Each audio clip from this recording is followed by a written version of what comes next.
네, 봅시다. 또 되는 것 같네요. 당황스럽네요. 이런 문제가 1년 동안 없었는데 유튜브에 무슨 일이 있었던 건지. 또 계절하기 직전에 그 2학기 강의할 때도 이걸로 잘 했거든요. 참 이상하네요. 뭐 아무튼 아규먼트 얘기 좀 계속 진행하겠습니다. 자, F랑 G는 같으냐? 자, 함수가 같다는 건 어떻게 정의해야 할까? 사실 이것도 정의를 해야 돼요. 어떤 함수가 같다는 것은 어떻게 정의 내리느냐? 자, 일단 함수가 뭔지를 생각해야 됩니다. 함수는 변수 사이의 관계입니다. 관계가 똑같으면 똑같은 함수예요.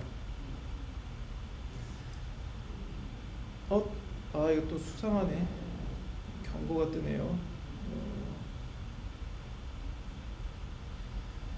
일단 갑시다. 뭔가 나오고 있으니까. 왜 느리니? 참.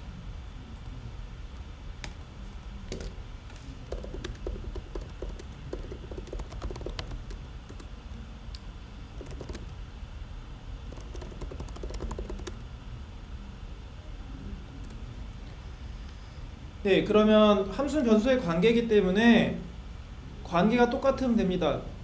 즉 함수는 매핑 룰이 똑같고 관계 짓는 걸 매핑이라고도 하거든요. 매핑 룰이 똑같고 same. 그 다음에 도메인이 똑같으면 함수입니다.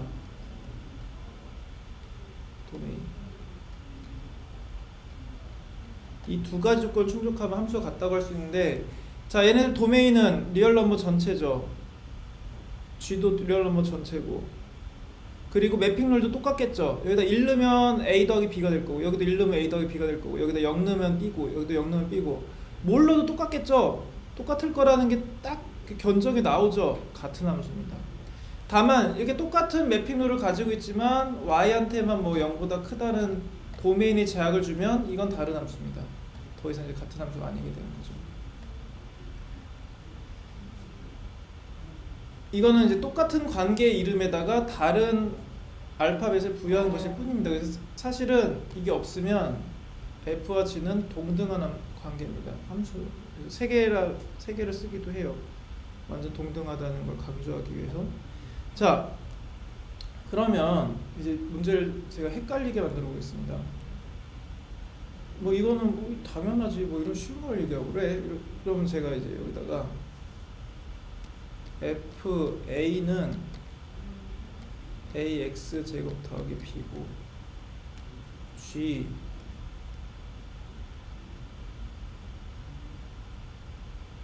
GX는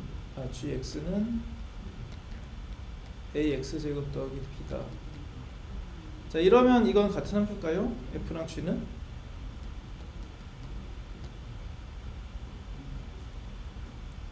다른 함수입니다. 짐작하시겠지만 매핑 룰이 다르죠? 숫자를 넣어봐요. F에다 0 넣으면 B 나오고 G에도 0 넣으면 B 나오지만 F에 2를 넣으면 X제곱 더하기 B가 되죠. G에다 2를 넣으면 A 더하기 B가 돼요. 다른 함수입니다. 단지 여기선 제가 약간 교활하게 파라미터 명시하는 걸 없앴죠. 일부러 헷갈리게 만들었습니다. 다른 함수입니다.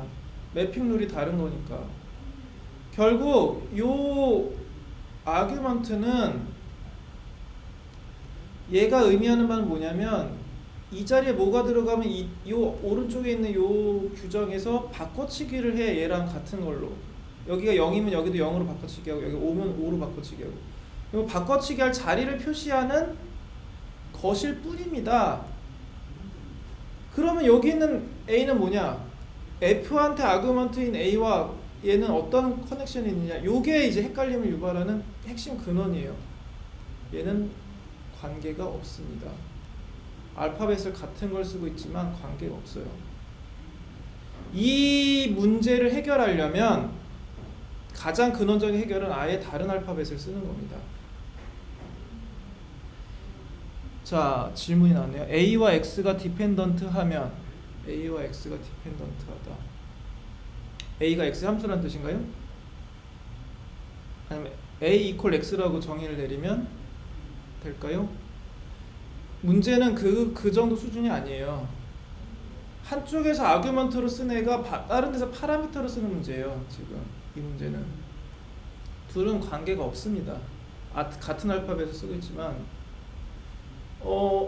왜 그렇죠? 그냥 같다고 생각하면 안 되나요? 같다고 생각을 해보세요.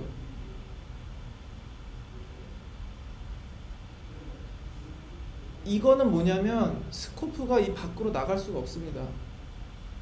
아규먼트는 이 함수 관계를 규정짓는 속에서만 통용되는 아이지 요 밖으로 나가서 관계 지어질 수가 없어요. 무슨 얘기냐면 얘는 내부용이라는 겁니다. 요 빨간 네모 안에서만 쓰는 애라는 거예요. 그래서 여기서 x도 요 안에서만 쓰는 거지, 만약에 gy는 ay 제곱 더하기 bx다라고 하면 여기 있는 x랑 뭐 같은 거야 라고 잡으면 뭐 못 잡을 건 없지만 기본적으로 그렇게 되면 이제 명시적으로 지금 말씀하신 그 강윤기 학생 말처럼 이거를 같다고 명시적으로 규정하고 진행을 해야 됩니다. 뭐 그걸 그렇게 하면 할 수 있죠.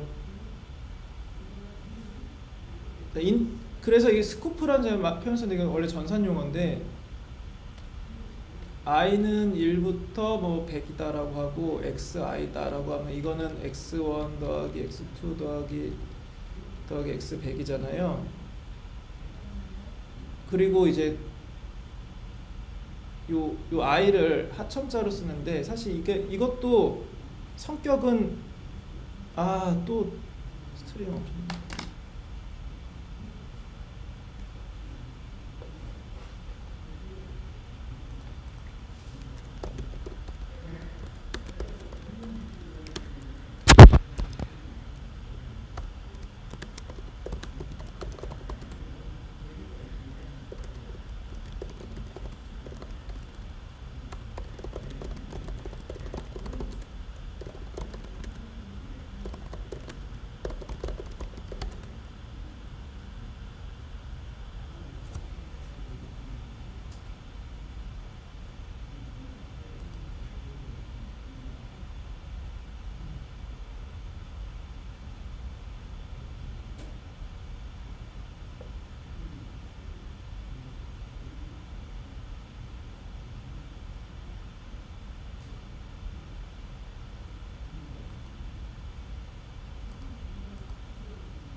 네.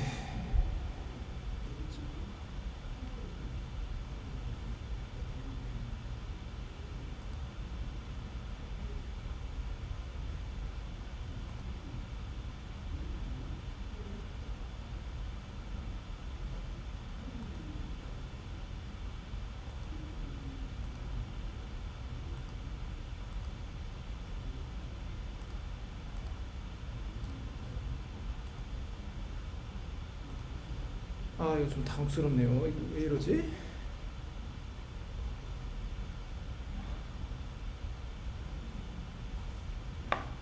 손에 또 잘 되는 것 같은데.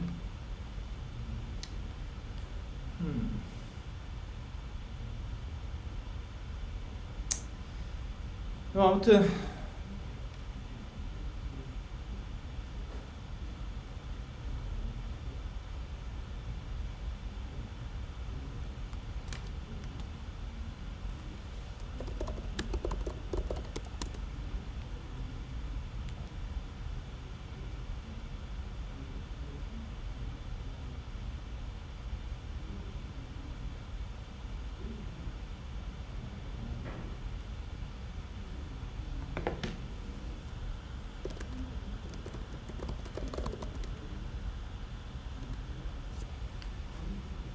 네, 그러면 계속 진행을 할게요.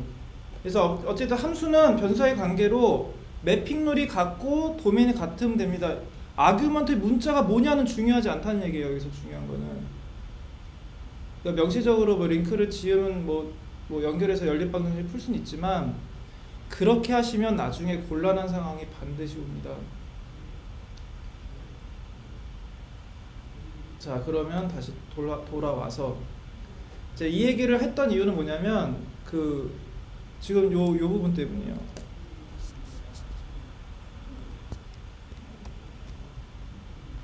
TCX와 TCL이 지금 암묵적으로 같은 문자를 할당해 버렸는데 사실은 다른 함수라는 겁니다. 그 얘기를 하려고 한 거예요. 그래서 이 문제를 그럼 회피하려면 어떻게 되느냐? TCX는 TC랑 다른 애니까 뭐 햇을 붙인다는 식으로 진행합니다. 여기는 TC는 햇을 붙여야 될까요? 아니죠. 이건 TCL의 TC입니다. 왜냐면 여기 L 대신에 F역 함수 X가 들어간 애기 때문에 그러니까 햇 TCL을 구하는 거 우리가 구하고자 하는 거예요. X가 인풋인 함수니까. 얘도 되게 헷갈리거든요. 제가 지금 말씀드리는 걸로 들으시면 별로 안 헷갈리다고 생각하실 수도 있는데 아니 또 이거 끊기냐?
네.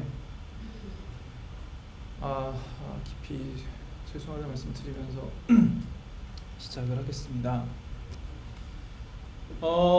L이 이제 토탈 당혹스러워서 말도 잘하네. 아무튼 TCX를 이렇게 역함수로 구해요. 분명히 어디 슬라이드가 어딘가 있을 텐데 제가 뒤에 나올 것 같긴 합니다. 아무튼 그렇고요. 그렇게 구한 토탈 코스트니까 사실 이거는 X 함수거든요. 그러니까 TC인 거죠. X 함수인 토탈 레버뉴인 X에 대한 함수인 토탈 레버뉴와 X에 대한 함수인 토탈 코스트를 빼면 수입에서 저기 비용을 빼면 파이가 나오게 되는 것입니다. 여기까지가 이제 그 원론적인 얘기였고, 그럼 이거를 어떻게 할 건지를 생각을 해봐야겠죠.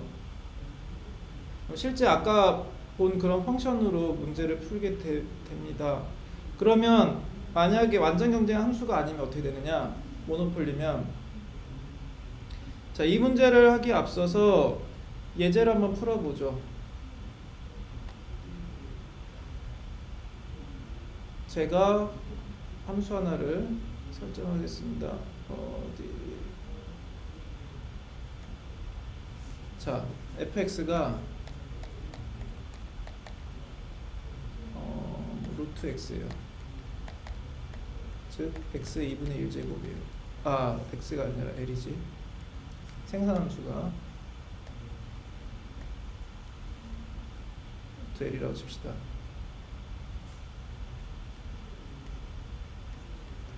자, 이 경우에 그리고 파이바 이거는 주어져 있고요. 물론 얘는 S자형 커브는 아닙니다. S자형 커브는 아니고 저기 L과 프로덕션이니까 X는 이런 모양을 가지고 있죠. 사실 S자 A가 제로인 케이스인 거예요. 아까 그 S자형 커브에서는. 자, 그러면 이 경우에 파이를 생산자의 문제를 규정하고 생산자 문제를 풀어라. solve producer problem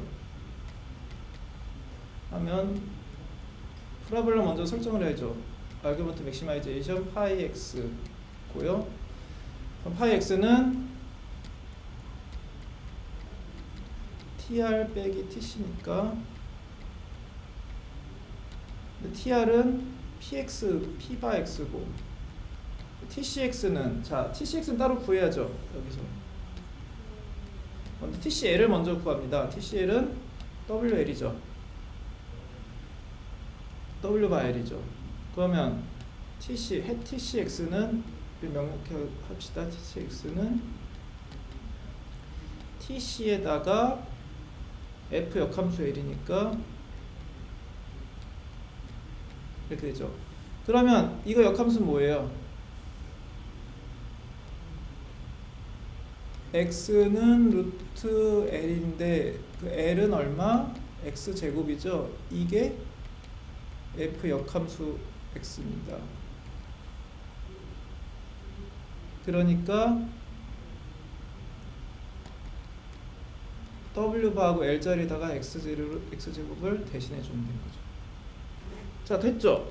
그러면 구했으니까 대입하면 되죠. w바 x제곱. 자, 이거의 맥시마이제이션 풀면 됩니다. 그럼 1개 조건 해볼까요? px 빼기 wx제곱. 파이 x는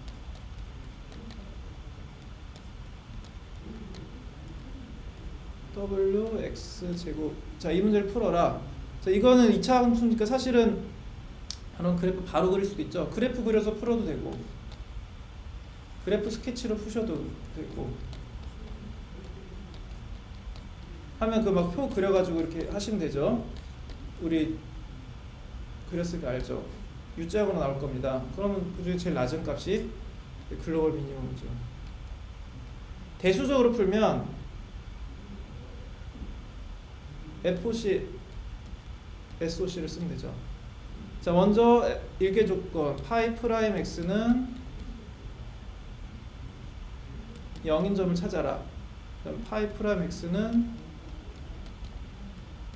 p 바 빼기 2w 바 x, 이게 0이려면 x는 2w분의 p죠. 자, 이건 상수들이니까 얘도 하나의 구체적인 값이 나온 거죠. 그 다음에 그 값에서 파이 2'을 구하는 겁니다. 파이 2' x 프라임에서, 즉 내가 구해야 되는 거는 파이 2' 그 크리티컬 포인트 위에서의 2'의 부호를 구해야 되는 거예요. 그러면 또 컴퓨터고요?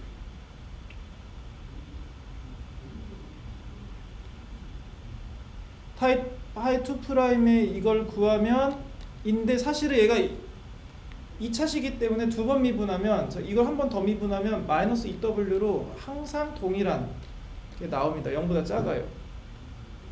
자, 그러면 이 경우는 어떻게 되죠? 퍼스트 오더 컨디션 미분한 게 0인 걸 하나 찾았고, 그 점에서 세컨드 오더 컨디션 0보다 작아. 0보다 작은 뭐라 그랬죠? 글로벌 맥시멈. 맞죠? 이거니까 여기 U자 그래프 갱글이 이렇게 되겠지. 최고차항의 음수니까, 그렇죠? 여기 글로벌 맥시멈이 나오죠. 미니멈이 아니라. 네, 지금 아이고 또 되겠다.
하하, 이 참.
아이고 이게 참 죄송합니다.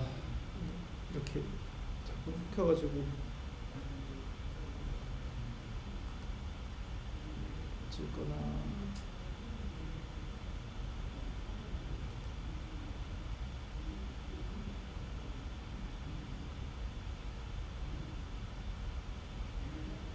자, 일단 그래도 녹화는 뜨고 있기 때문에 진행을 계속 하겠습니다. 이런 문제로 이렇게 지체되면 안 되는데.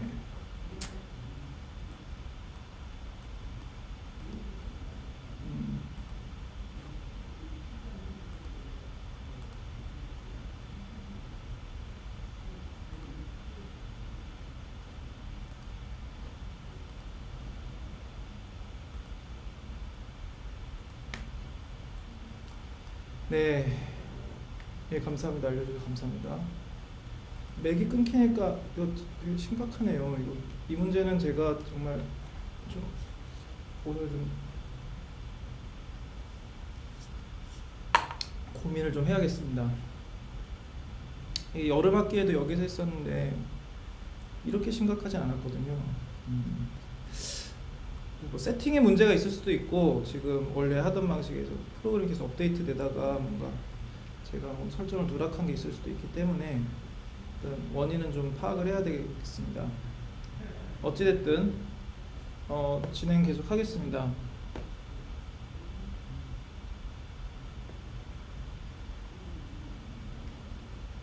끊기는 거 자체는 녹화된 거를 올리면 되니까 뭐 그건 심각한 문제는 아니고, 뭐 하다못해 안 되면 뭐 녹화 강의로 전환하면 그렇게 좋지는 않은데 중간중간 확인하고 질문하는 게 좋기 때문에 여하튼 진행하겠습니다. 저도 안타까워 죽겠습니다. 두 번 미분하면 마이너스 2w 0이니까 2개 조건도 충족해요. 그러니까 이 1, 2개 조건 충족하고, 자, 유니크한 걸 가지고 있죠. 유니크한 크리티컬 포인트를 가지고 있죠. 따라서 글로벌 맥시멈은 하나입니다. 요 EW분의 P바인 만큼의 생산량을 가지게 되면 극대화가 된다는 것을 여기서는 알 수가 있습니다. 이런 식으로 문제를 푸시면 돼요. 자, 함수를 다르게 했을 때도 여러분들 해보실 수 있겠죠. 자, 그 다음에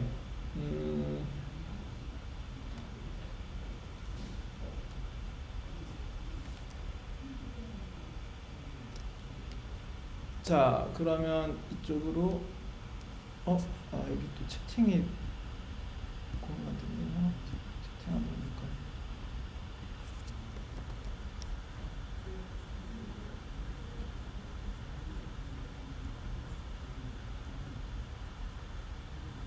이건 또 뭐야?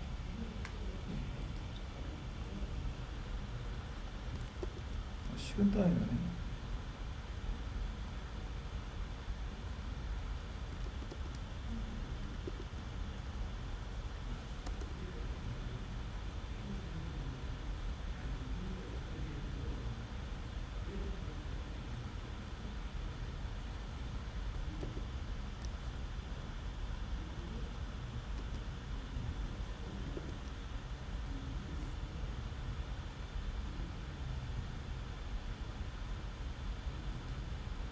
잠깐만요.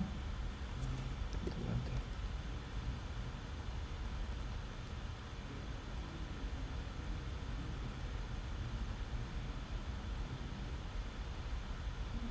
네.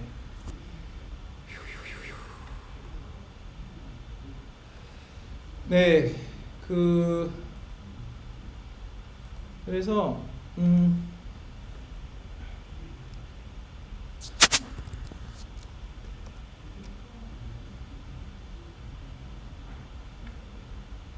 모노폴리인 경우에는 이제 맥시마이제이션 프로블럼이 P랑 X를 정하는 문제가 돼요. 파이 X에 대해서. 왜냐면 모노폴리인 사람들은 이 독점자, 모노폴리 독점이라는 뜻이거든요. 독점에서는 P는 인도지니어스하다. 그러니까 더 이상 파라미터가 아니라는 겁니다. 파라미터는 익소지니어스라고 하거든요. 기본 주어진 값이다.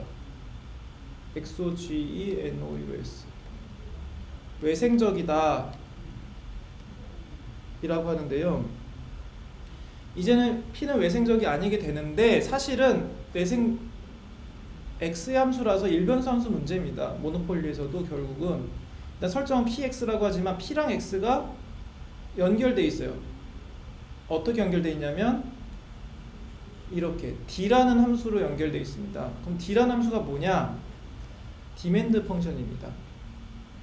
자, 시장에서 이제 우리 시장에서는 독점 공급자는 그 시장의 물건을 전부 공급하죠. 만약에 내가 자동차 시장의 독점 공급자다라고 하면 모든 사람들의 그 시장에서 자동차를 필요로 하는 모든 사람들의 자동차를 그 한 사람이 된다는 뜻이에요. 그렇죠? 그러면 어떻게 되겠습니까? 내가 파는 물건의 량이 그 시장의 물건의 양이죠. 그럼 가격은 어떻게 되겠어요? 실제로 그 시장에서는 얼마나 공급이 되냐에 따라서 가격이 결정되기 때문에 사실 그 물건의 가격인 프라이스는 이 공급자가 얼마를 공급하냐에 따라서 가격이 결정돼 버립니다. 즉 많이 팔면 가격이 다운되고요. 적게 팔면 가격이 올라가요. 그러니까 X는 DP가 돼서 결국은 P에다가 X에서 P는 이렇게 되는 거죠. 그래서 역함수를 씌워서 이제 문제를 풀어야 되는 문제가 됩니다. 프라이스 자리에다가 D 역함수 X를 넣으시면 돼요. 그러면 토탈 코스트 여전히 토탈 레브뉴도 이제 조금 더 복잡해지죠. 토탈 레브뉴에 D 역함수가 들어가니까 오늘은 이 모노폴리 문제를 푸는 게 보너스 문제가 될 것입니다. 한번 도전해 보세요. 도전해 보시면서 공부를 하시면 되겠습니다. 그 다음에 탄력성은 나중에 로그 함수 할 때 얘기를 할 건데요. 일단은 탄력성은 어떤 원인 변수인 A의 변화율에 대한 결과 변수인 B의 보통 B의 변화율입니다. 그래서 이것은 이제 원인에 해당이 되고 이쪽은 결과에 해당이 되는 거죠. 그래서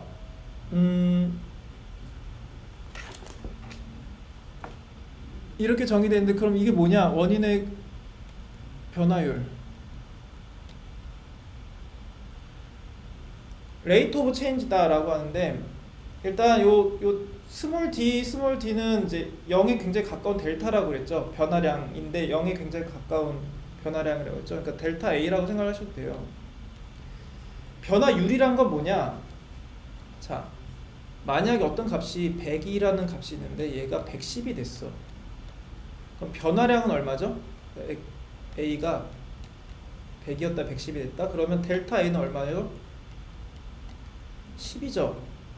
그럼 변화율은 어떻게 정의를 할까? 수학적으로 어떻게 표현을 할 수 있을까요? 오리진 값으로 델타 A를 나눠주면 됩니다. 그러니까 100분의 10입니다. 0.1이죠. 이제 형식적으로는 곱하기 100을 해가지고 퍼센티지로. 근데 퍼센티지는 뭐냐면 변화율에다가 100을 곱한 걸로 정의됩니다. 어찌됐든 변화율의 정의는 변화량을 그 자신의 값으로 나눠준 거예요. 그러니까 이건 A분의 델타 A는 A의 변화율인 거죠. 위에 분모는 B는 B의 변화율인 거고. 그러니까 A의 변화율에 대한 B의 변화율입니다.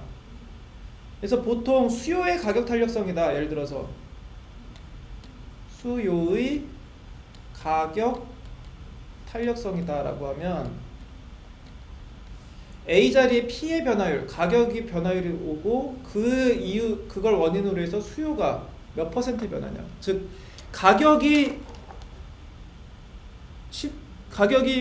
1% 변했을 때 수요가 몇 퍼센트 변할 것인가. 이게 수요의 가격 탄력성인 거예요. 그러면 왜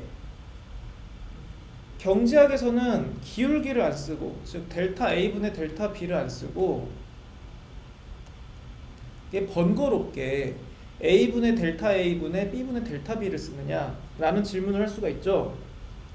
자, 그에 대한 대답을 할 수 있는 건 뭐냐면, 경제학에서는 변화량 자체는 중요하게 생각하지 않습니다. 변화량만 가지고는. 왜냐하면 보세요.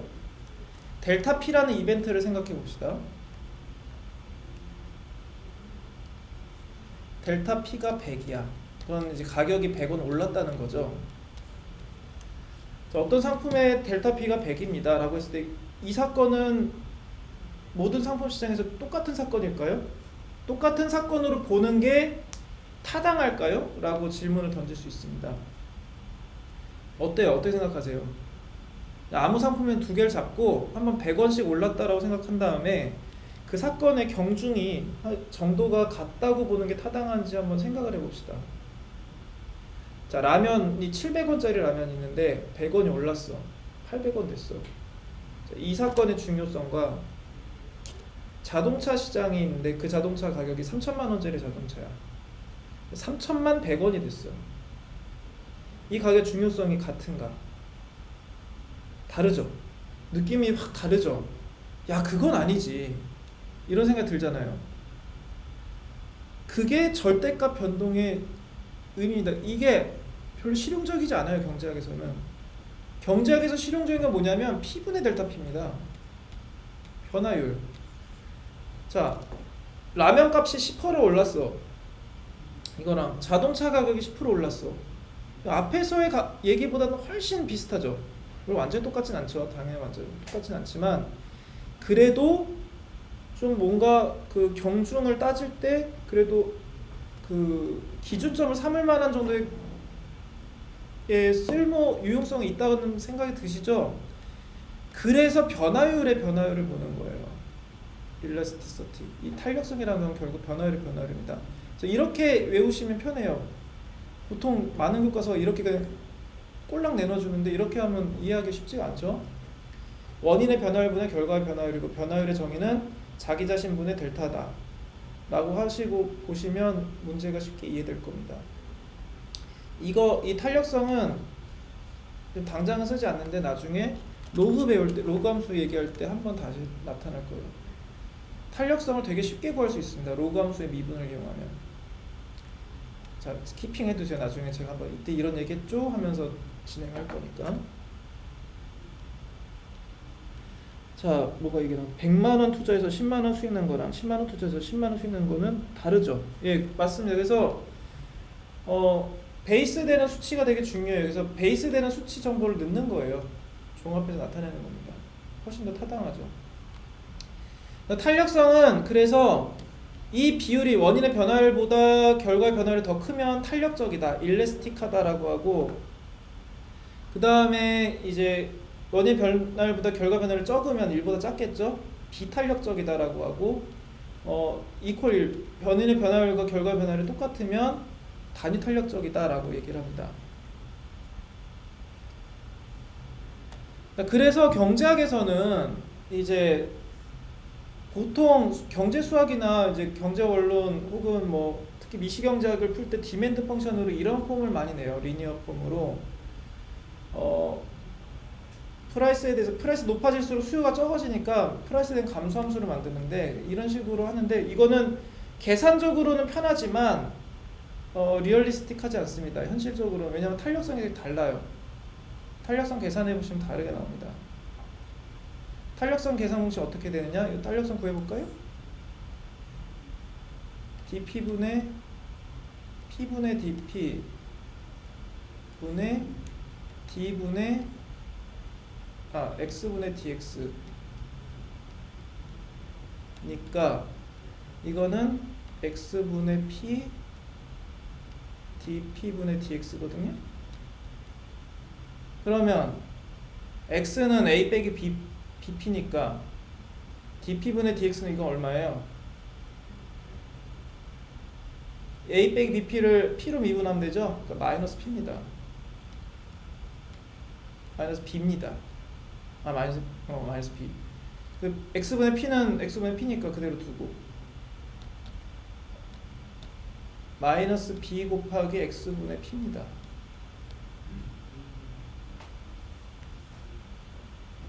그 여기다가 이제 그 x가 a 빼기 bp니까 여기다가 a 빼기 bp를 대입하면 이제 p로 전부 다 저기 표현할 수가 있죠. 이렇게 해서 p가 바뀔 때마다 계속 변동해요. 보시면 아시겠지만 이 변동폭이 보면 마이너스 무한대에서 플러스 무한대까지 다양합니다. 굉장히 무한대 맞나? 직선이면 탄력성이 무한대가 나올 수가 있는데 그래서 이쪽이 0에 가까우면 이제 엄청 큰 값이 나올 수도 있죠. 이쪽이 양수고 이쪽이 0에 가까우면 굉장히 큰 값이 나올 수 있습니다. 마이너스 무한대부터 0까지 나올 수 있어요. p가 0일 때는 0이고 이 p가 b분의 a일 때 0에 가까워 수렴하죠. 마이너스 무한대로 발산합니다. 그래서 굉장히 큰 값을 가질 수 있어요. 음의 모든 값을 다 가질 수 있어요. 그래서 이건 사실은 리얼리스틱하지 않습니다. 실제로 해보면 말이 안 돼요. 그래프 그려보고 생각해보면. 그래서 나중에 고급 미시를 하시게 되면 일레스티서티가 컨스탄트한 디맨드 펑션을 사용합니다. 이거는 복잡하긴 하지만 훨씬 더 리얼리스틱해요. 자, 이거에 한번 탄력성을 계산해 보실까요? x분의 p의 dp분의 dx니까 x는 kp-r이니까 kp-r분의 p하고 dp분의 dx 이거를 p로 미분하면 되죠. 그러면 k-바 하고 마이너스 r이 막 꺼집어내지고 p의 마이너스 r 마이너스 1이거든요. 자, 이렇게 됩니다. 그러면 이거는 약간 수정을 하면 계산하기 좋게 p 마이너스 r 했으니까 p 마이너스 1하고 여기 p분의 1로 빼주면 얘가 지워지죠. 자, 그리고 k랑 r은 상수죠. 파라미터죠. 자, 파라미터 표시를 좀 칼같이 해주고 p분의 1은 또 저기 앞뒤가 있으니까 지워지겠네. 자, 본 파라미터만 남았죠. 그러면 또 k분의 k니까 얘도 지워지네. 결국 마이너스 r 하나만 꼴랑 남습니다. 근데 마이너스 r은 파라미터니까 상수죠. 콘스탄트. 그러니까 콘스탄트 일레스티서티 하죠. 그래서 이런 함수들을 많이 씁니다. 그래서 얘로 디맨드 펑션 그려보면 디맨드 펑션 얘는 디맨드 펑션 x랑 p를 그려보면 직선 꼴랑 직선 나오는데 얘는 이런 모양을 만듭니다.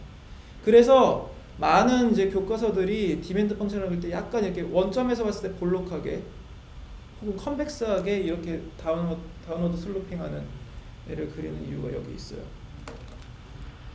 세상에 슬라이드를 두 번째 하는데 이제 이걸 다 했네. 네. 자, 그럼 다음 슬라이드로 넘어가겠습니다. 원래 오늘 체인룰 다 해야 되는데 큰일 났네. 시간이 없어서.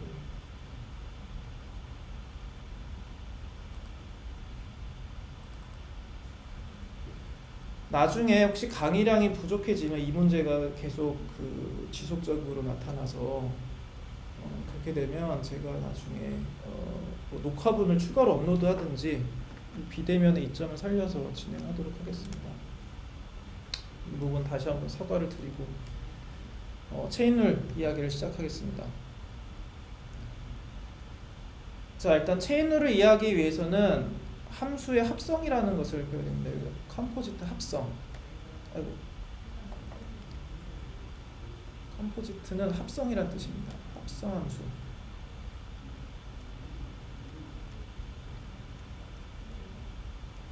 함수들을 연쇄적으로 붙이는 거예요. 그 다음에 이건 역함수. 그리고 역함수는 아까 조금 했었죠. 역함수의 미분.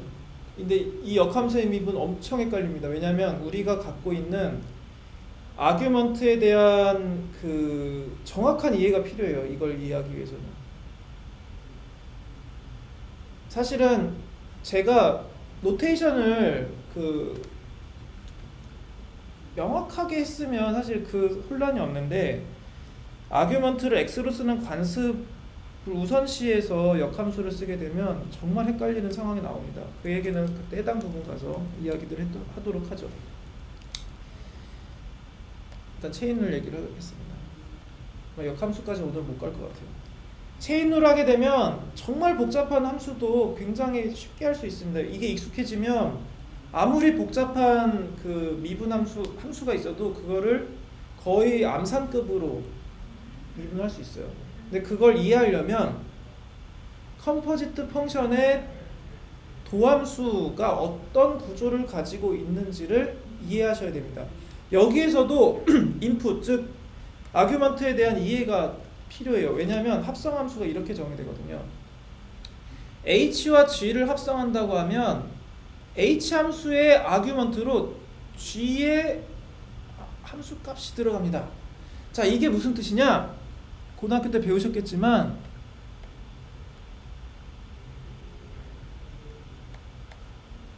자, 이게 함수잖아요. 우리 초딩 때 배웠던 이 h라는 함수에다가 x가 들어가는 게 아니라 이 함수에 들어가기 전에 그 위에 g를 한 번 더 돌리는 거예요. g라는 함수를 넣어서 뿅 넣으면 gx가 나오겠죠? 그게 들어가서 여기서 들어가면 어떻게 되겠어요? 모든 함수는 그냥 그 괄호 안에다가 인풋을 넣는 거니까 이런 모양이 됩니다.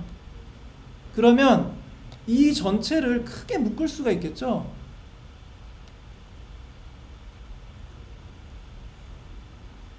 요게 합성함수입니다. 요 파란 네모, 파란 함수가 이 거대한 이 함수가 합성함수예요. 내부에서는 작은 함수 두 개를 지나가는 겁니다. 그러니까 요 함수가 h 동글뱅이 g라는 h와 g 합성이에요. 보시면 아시겠지만 h와 g 합성이지만 연산 순서는 어떻게 돼요? g를 먼저 거치고 h를 거치죠. 그래서 실제로는 오른쪽부터 왼쪽으로 됩니다. 그래서 인터널부터 내부에서 외부로, 아웃사이드로 계산한 거예요. 인사이드 펑션부터 아웃사이드 펑션으로 계산해 나갑니다. 그리고 합성은 순서가 달라지면 결과도 달라질 수 있어요. 이거는 예를 몇 개 들어보면 됩니다. 그 순서를 거꾸로 했을 때 교환 법칙이 성립하지 않는다는 거죠. 함수의 합성이라는 이 연산은 오퍼레이션이거든요. 교환 법칙이 성립하지 않습니다. 하지만 아이덴티티, 즉 우리나라 말로 역원, 항등원, 항등원에 해당되는 것도 있고 역원에 대한 것도 있어요. 인버스. 컴포지트라는 연산의 인버스는 인버스 펑션입니다. 왜냐하면 이 연산은 함수 간의 연산이잖아요. 함수에 대한 연산이에요.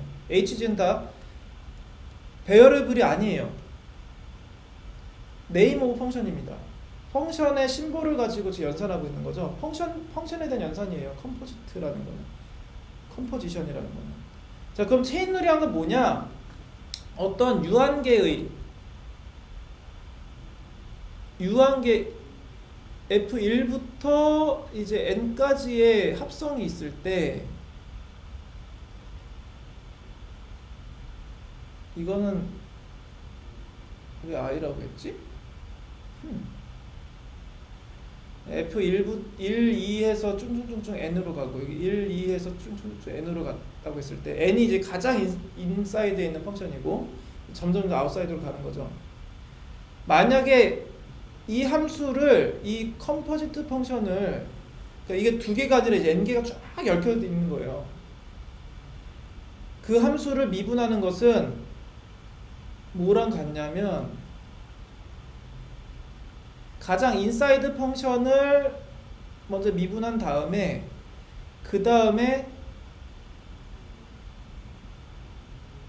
dn 해서 dfn, 여기에 dfn이 들어가요. dfn이 들어가고 여기 dfn 빼기 1이 들어갑니다. 이런 식으로 얽힌다는 거예요.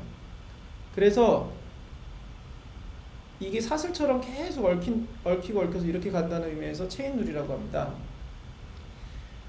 자, 여기까지 하면 직관적으로 별 감흥이 없죠. 무슨 얘기야?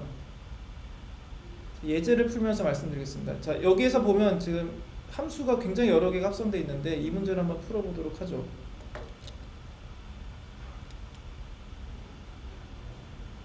코사인 사인 x 세제곱. 자, 코사인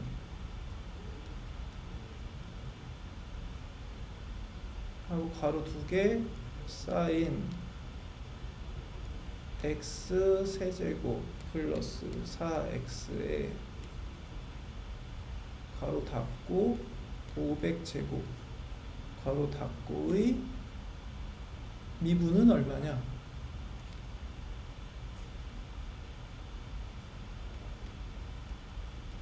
자, 여기에 몇 개 함수가 있는가를 보겠습니다. 먼저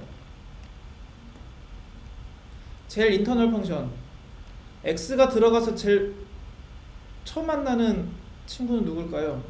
함수는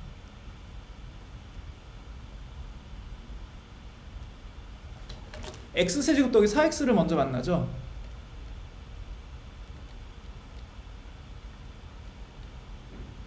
자, 이게 첫 번째입니다. 저기 n이 하나, 둘, 셋, 4개로 돼 있으니까 이게 F4입니다. F4하고 이제 인풋수 X 넣은 거죠. 그 다음에 만나는 건 뭐예요? 사인을 만나죠. F3는 자, 여기다 이제 X를 쓸 수도 있는데 그럼 이 X랑 무관한 X예요. 그래서 저는 그 혼동을 피하기 위해서 일부러 네모 박스를 쓰겠습니다. 사인 네모입니다. 우리는 알죠? 여기다 x를 대신 써도 된다는 거를. 하지만 그럼 위에 있는 x랑 헷갈리기 때문에 혼란에 빠지실 거예요. 그래서 일부러 저는 그렇게 안 썼습니다.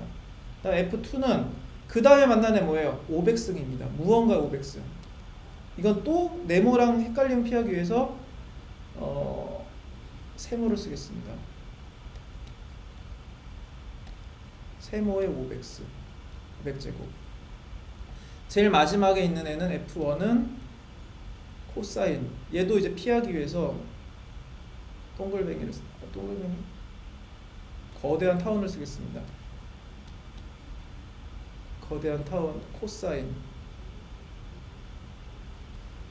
이렇게 4개 함수가 합성되어 있는 거예요. 자, 그럼 체인룰은 뭐냐? 요 함수의 덩어리는 요거는 사실은 자, F1 괄호 열고 F2 괄호 열고 F3 괄호 열고 F4죠. F4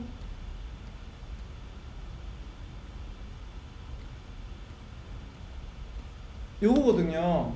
근데 이거의 미분을 구하라고 저 프라임 찍혔잖아요. 그러니까 우리도 이거 프라임 찍어야죠. 자, 그럼 체인룰에 의하면 아까 체인룰이 뭐라고 그랬어요? 저렇게 한다고? 그러면 dx분의 df4 하고 df4분의 df3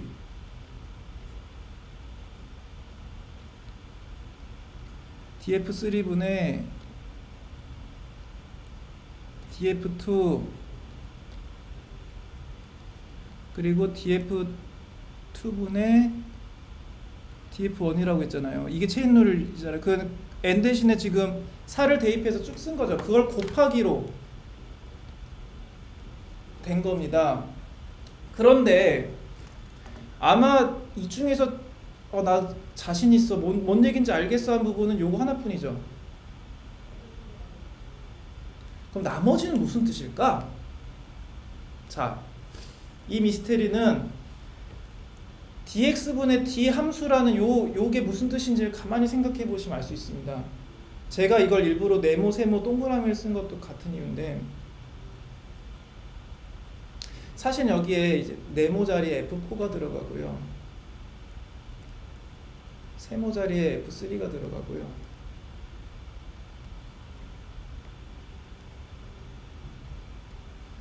그리고 요 자리에 F2가 들어갈 거거든요. 사실 먼 미래에는.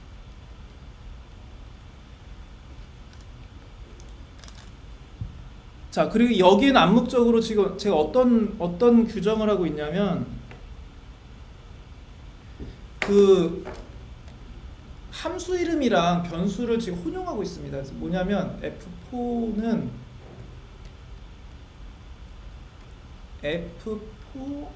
F4X다라고 이상한 정의를 내리고 있죠, 지금. 자, 여기에서 이 F4, 두 F4는 달라요. 사실은 암묵적으로는. 그런데 이렇게 쓰면 편합니다. 뭐냐면 이거는 함수의 이름이고요. 함수 이름이고요. 함수 이름 F4고 이거는 변수 이름 F4입니다. 변수 F4예요.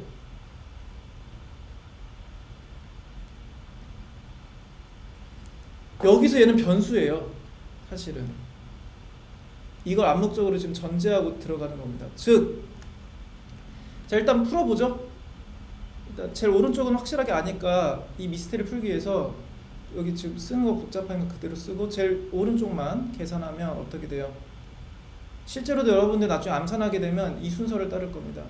이 순서를 따라야지 왼쪽부터 하겠지. 아무튼 일단 봅시다. F4를 미분하면 3x 제곱 더하기 4죠.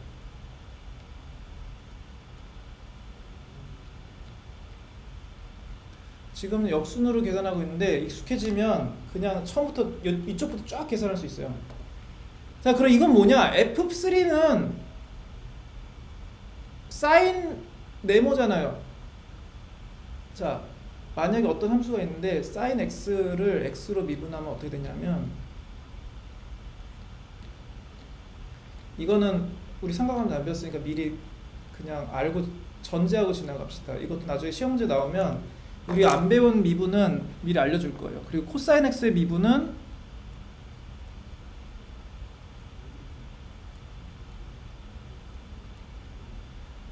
마이너스 사인 x입니다.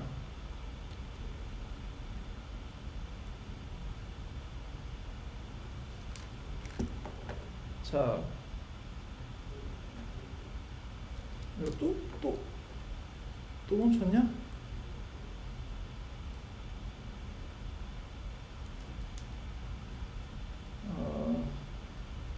또 멈춘 듯 같네요.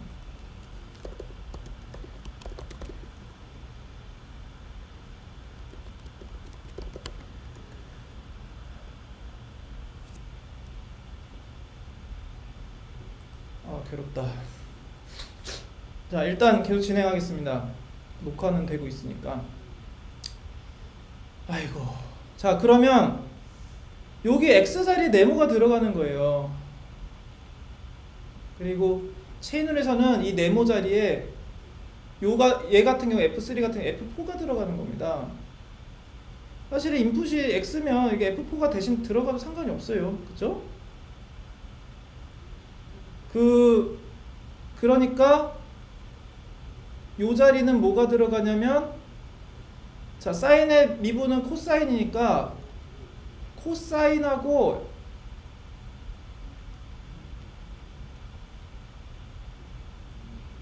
F4가 들어가는 겁니다. F4.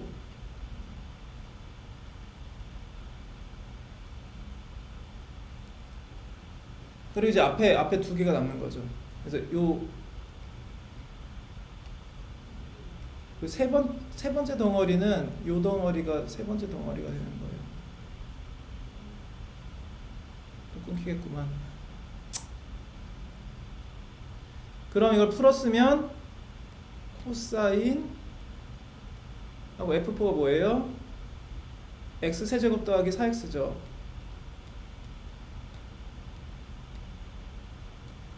요 자리에 그게 들어가는 겁니다. 그러면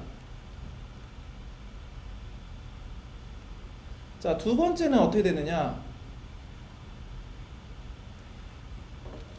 F2가 뭐예요? F2는 500승이죠. 이거의 미분 뭐예요? 500 세모 499제곱이잖아요. 그러니까 500 F3 499제곱이 되는 거예요. 자, 그럼 F3는 뭐예요? F3는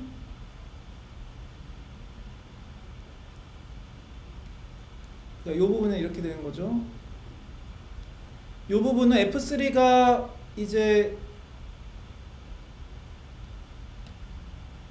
F3는 사인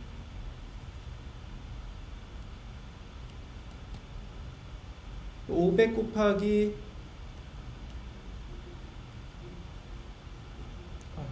글씨 안 써져.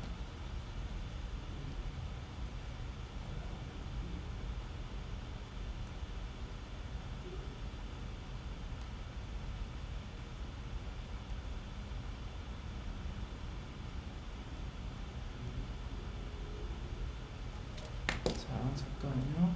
또 끊겼어요. 잠깐만요. 느려져. 끊기는 게 보인다.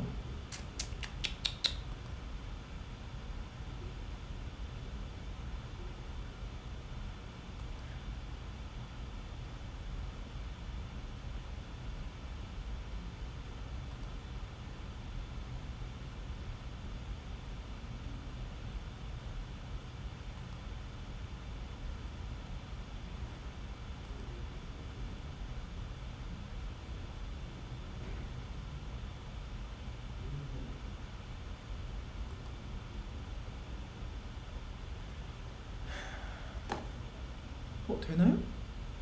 혹시 될 수도?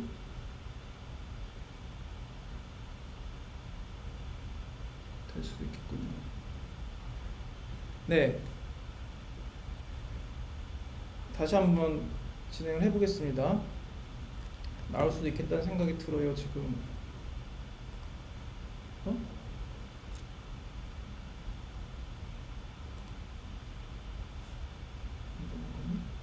되는 거니?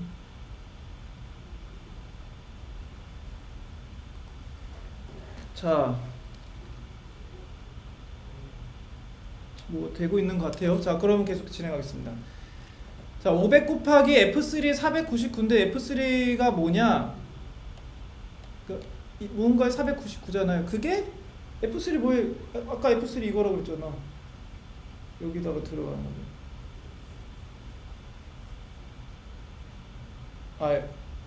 F3는 응? F3 내면 사인 이거니까 사인 F3는 사인 F4니까 약 X 세제곱 더하기 4X 이렇게 된 거죠. 그 다음에 이제 마지막으로 안 쓴 색깔 없냐? 안 색깔이 없네. 다 썼네. 블루 색깔 하나 더 쓰면 맨 첫 번째 덩어리는 F1은 F2 코사인 F2니까 이거의 미분은 마이너스 사인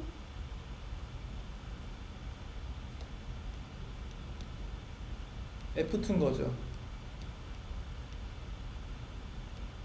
그럼 여기 이제 파란 네모에 들어간 겁니다. 그래서 이것들을 다 곱해서 네모들을 4개를 곱하면 그게 미분인 거예요. 또 끊기나 보다. 아, 참. 그렇겠다.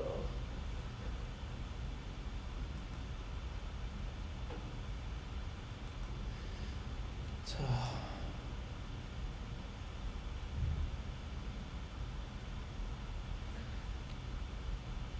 그 F2는 뭐냐? F2는 이거잖아요. F2는 F3 500승이니까 F3는 뭐예요?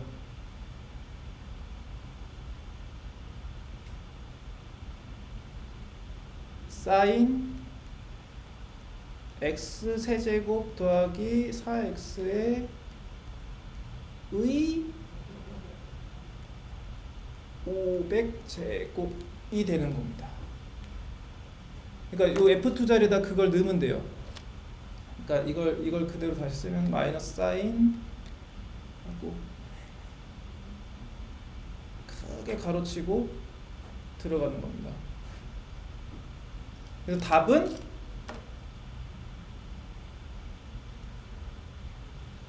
이렇게 하고 F2, 3, 4에다가 앞에서 구했던 F2, 3, 4를 X로 표현한 거를 전부 대입하면 되는 거예요.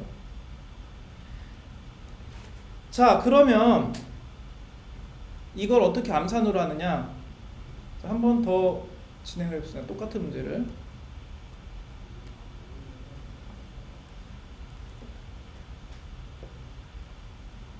자, 코사인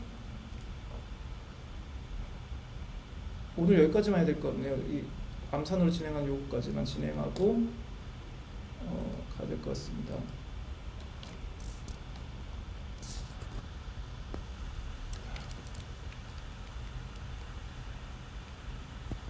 그리고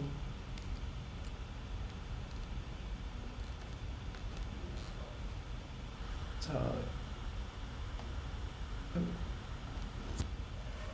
코사인 괄호 열고 사인 괄호 열고 x 세제곱 더하기 4x 괄호 닫고에 5x 제곱 괄호 닫고의 미분은, 자, 맨 처음 뭘 하냐면요, 맨 바깥 펑션 코사인이죠. 코사인을 일단 닥치고 미분합니다. 얘를 하나의 거대한, 우리 아까 한 식으로 얘를 동그라미로 보는 거예요. 이걸 그냥 한 문자라고 생각해요. 그냥 통째로. 그러고 미분합니다. 그래서 마이너스 사인 하고 그냥 여기 통째로 그대로 써줘요. 이렇게. 제가 블라블라블라블라 해서 똑같은 거예요. 쓰기 힘들어서 이렇게 썼습니다. 그 다음에 동그라미를 미분합니다. 자, 그러면 동그라미 미분하려면 이제 빨간 동그라미 미분해야 되죠. 저 여기는 사인 x 세제곱 더하기 4x가 들어가고 의 500제곱.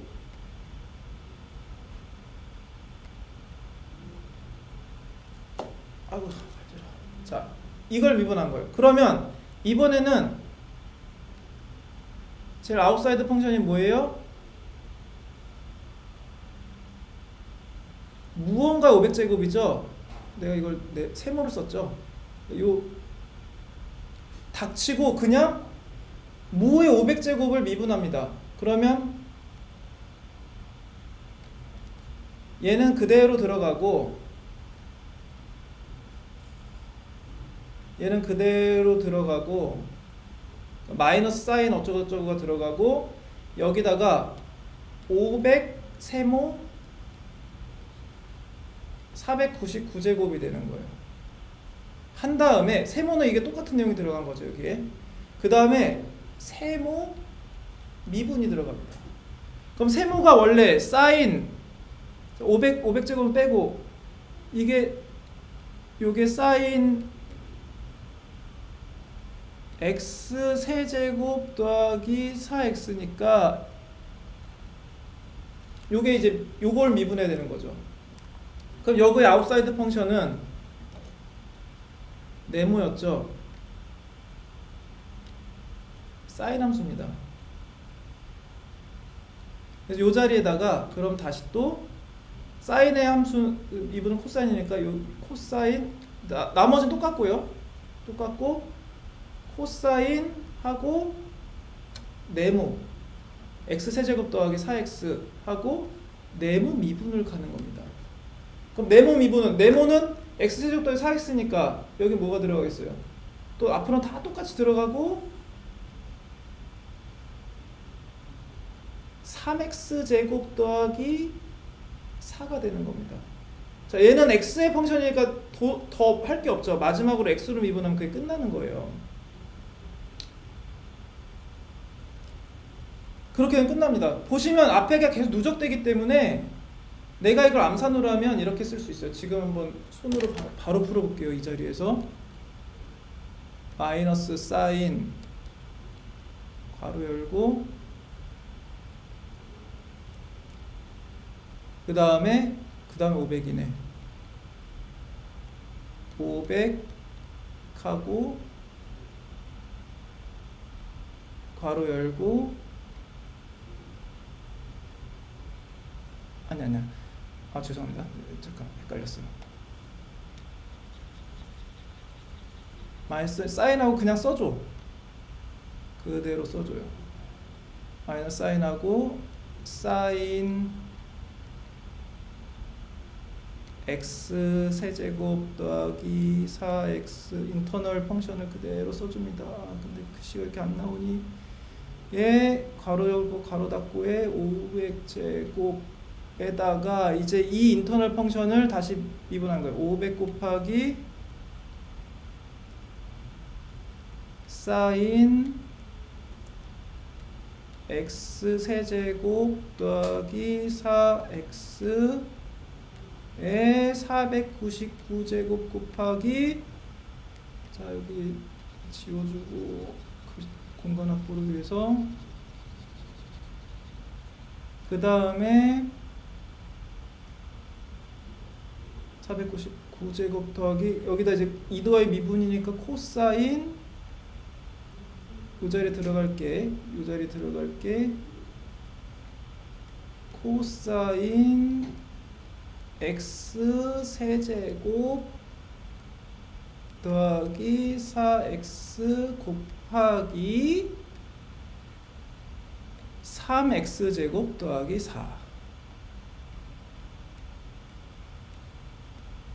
4가 됩니다.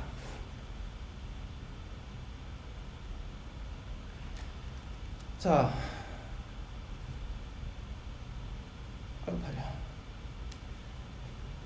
네, 이제 이렇게 하신 겁니다. 어떻게 하는지 이제 이해가 되시겠죠? 지금 실시간으로 굉장히 심한 렉이 걸리고 있는데 녹화본으로 지금 녹화를 뜨고 있으니까 이건 녹화본으로 올라가게 될 겁니다. 예, 그럼 일단 오늘 수업은 여기까지 하고 퀴즈 문제를 공시하겠습니다.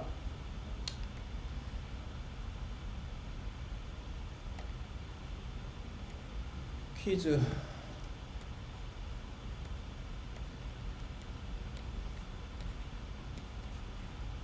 1번. 자, 오늘 뭘 배웠죠? 연결 때문에 난리가 나서 생각이 안 나네. 어디 보자. 뭘 배웠었습니까? 일단 체인룰 문제는 하나 해야겠죠? 아까 거 복잡했으니까 1번 문제는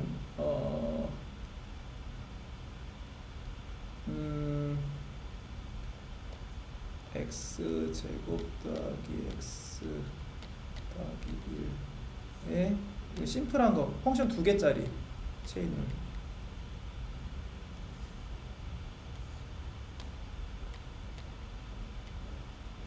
설마 이걸 전개해서 푸실 생각 아니시겠죠?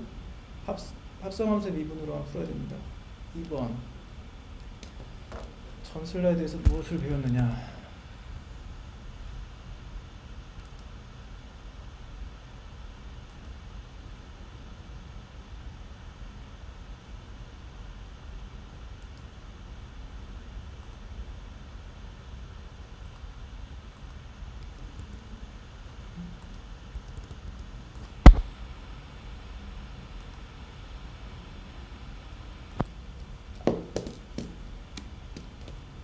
아 이걸 했구나.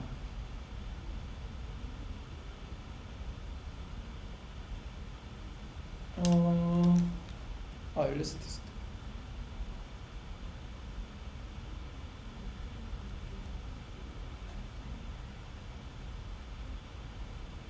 이 문제를 풀어보라고 했지. 이건 보너스 문제로 내고요. 보너스 문제 먼저 내겠다고요.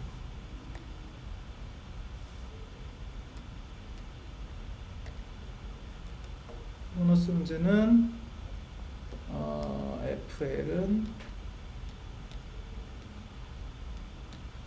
루트 L로 똑같고 디맨드가 있어요. 디맨드 P는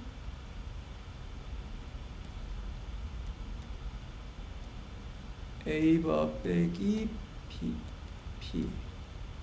그 D예요. D 하고 A바 B바는 0보다 크다. 물론 언리얼리스틱한 디맨드 펑션이지만 대수적으로는 편하죠. 독점에서의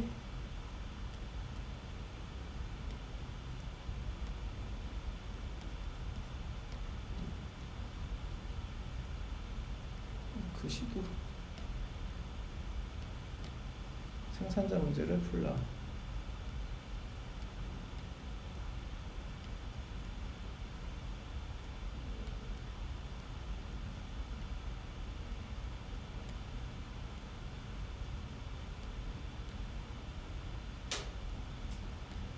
후시오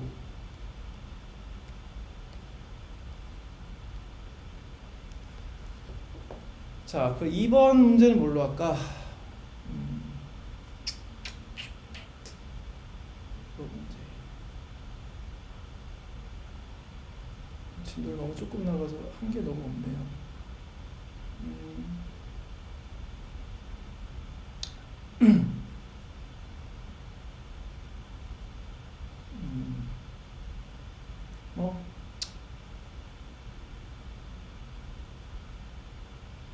코사인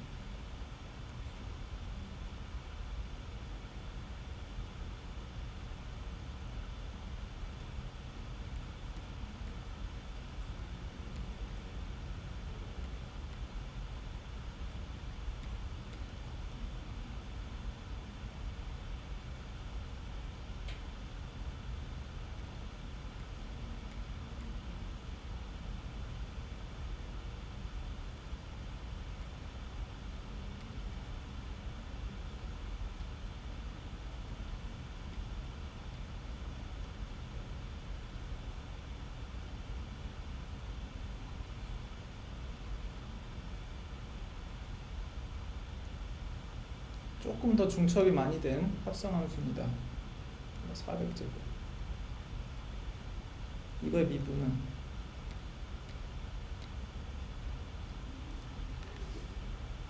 이 정도로 해서 하도록 하죠. 오늘 2012년, 2020년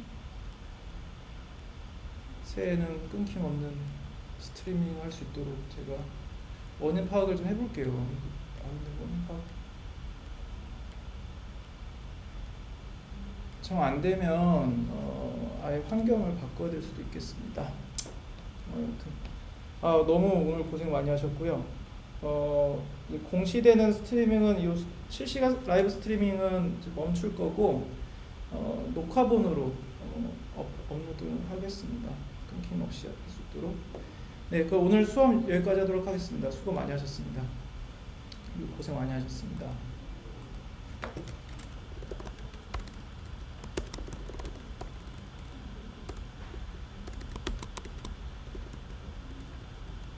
한글 안 쳐지네.